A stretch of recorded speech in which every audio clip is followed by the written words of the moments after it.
पहले तो आप सबको नमस्कार। करवा चौथ व्रत हर बार ही मनाया जाता है। बहुत पौराणिक शास्त्रों के हिसाब से सबसे पहले गौरा माँ ने शंकर जी के लिए ये व्रत रखा था और अखंड सौभाग्य की प्राप्ति की थी। और अगर हम बात करते हैं पौराणिक शास्त्रों और ब्रह्म पुराण के हिसाब से, तो देव और दानवों में, देवताओं और दानवों में एक बार बहुत लंबा युद्ध छिड़ा और ऐसा युद्ध छिड़ा कि दानव जो है वो जीत रहे थे और देव जो है वो कुछ नहीं कर पा रहे थे। बहुत तरह से हर परमात्मा की उन्होंने स्तुति की। विष्णु जी के पास गए, शिव जी के पास गए, ब्रह्मा जी के पास गए।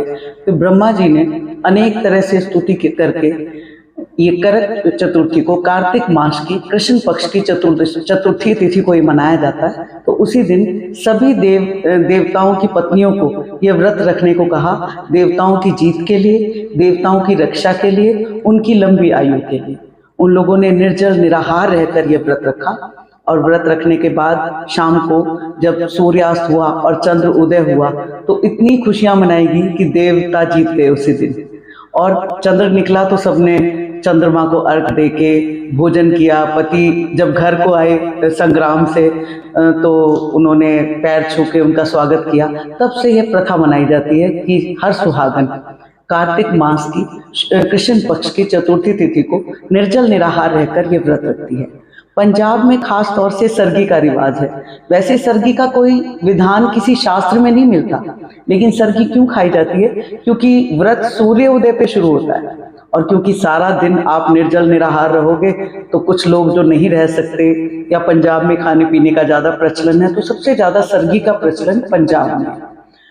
देखा देखी और जगह भी शुरू हो गया, लेकिन उसके लिए सूर्य उदय से पहले यानी 4 बजे उठ के नहा धोकर वो भोजन करती हैं, कुछ खाती पीती हैं, जिससे सारा दिन व्रत रखने की हिम्मत आ जाए। क्योंकि व्रत चतुर्थी तिथि तो सूर्य उदय पे शुरू होगी, तो सूर्य उदय के बाद तो खाने का मतलब ही नहीं। चंद्र उदय तक जो है आप निर्जल निराहार रहकर व्रत रखेंगे, इसलिए वो खाने की प्रथा है। व्रत से जोड़ के इसको देखा नहीं जा सकता, क्योंकि चतुर्थी तिथि लगी ही सूर्य उदय पे, तो उससे पहले जो भी तिथि है आप रात को खाओ या सुबह खाओ, मतलब कोई फर्क नहीं पड़ता।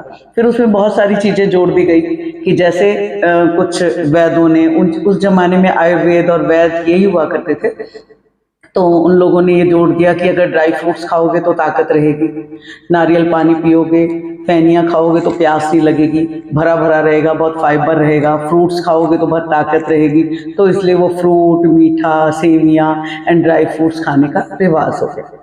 तो सरगी में समय का कोई महत्व नहीं है, सिर्फ सूर्योदय से पूर्व आपने कुछ खा लेना है जिससे आपको सारा दिन व्रत रखने की हिम्मत रहे। अगर सरगी कोई नहीं भी खाता तो भी कोई दिक्कत नहीं, क्योंकि कुछ प्रांतों में भारत में सरगी नहीं खाई जाती। तो सुबह सूर्योदय के साथ ही ये व्रत शुरू हो जाता है। सबसे पहले तो गणेश जी की वंदना करनी चाहिए, क्योंकि ये गणेश चतुर्थी है और सभी सुहागनों ने इसीलिए कार्तिक माह के कृष्ण पक्ष की गणेश चतुर्थी को गणेश जी से वरदान मांगा था कि हम अखंड सौभाग्यवती रहें, है ना, पति की लंबी आयु हो, पति तरक्की करे, गृहस्थी सुख हो, एक दूसरे में प्यार और सम्मान बना रहे। इसलिए व्रत रखना शुरू हुआ था और पति की हर पक्ष में जीत हो। सुहागनें इसीलिए रखती हैं, तो वो बहुत सुहाग की सामग्री धारण करती हैं, आभूषण पहनती हैं, बिंदी सिंदूर लगाती हैं। वो सब गणेश जी की आराधना और गौरा माँ, क्योंकि उन्होंने सबसे पहले इस व्रत को रखा था, तो गौरा माँ, गणेश जी और शिव जी की पूजा के साथ नमस्कार करके व्रत शुरू कर देना चाहिए।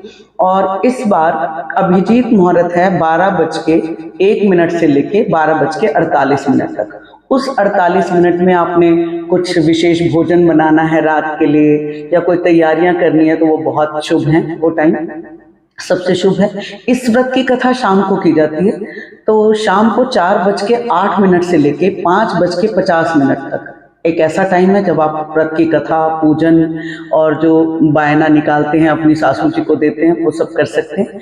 इस बार ज्योतिष की दृष्टि से शुक्र ग्रह अस्त हैं, और जब अस्त होते हैं तो आम भाषा में उसे कहते हैं तारा डूबा हुआ है। तो जब तारा डूबा हुआ हो तो वैवाहिक और सारी चीजें नहीं होती, जैसे विवाह बंद हुए हुए हैं, शुभ कार्य, मंगल कार्य बंद हुए हैं। लेकिन जो औरत पहले से व्रत रखती है उसके लिए कोई वहम नहीं है, वो हमेशा की तरह रखेंगी, है ना। जो पहली बार इस व्रत को रख रही हैं उन्होंने पहले रख लिया, क्योंकि ये तारा डूबे में पहला व्रत नहीं रखा जाता, तो इसलिए जिनका फर्स्ट करवा चौथ था उन्होंने इसको पहले रख लिया।